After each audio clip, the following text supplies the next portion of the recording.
How to turn off commercial sounds on TikTok. Hello everyone, welcome back to our channel. So let's dive right in without wasting any time. Also make sure to watch this video till the end. So first of all, open up TikTok on a device. Then tap on the plus icon at the bottom menu.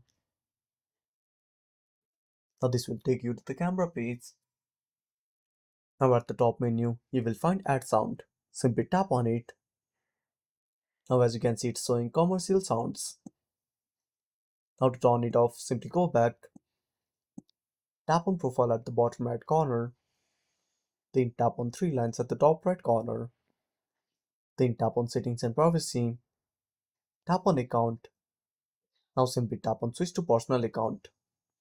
Then tap on switch. Now again go back. Tap on plus icon.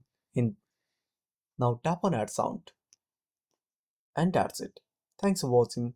Make sure to subscribe our channel and hit the bell icon. See you in the next video.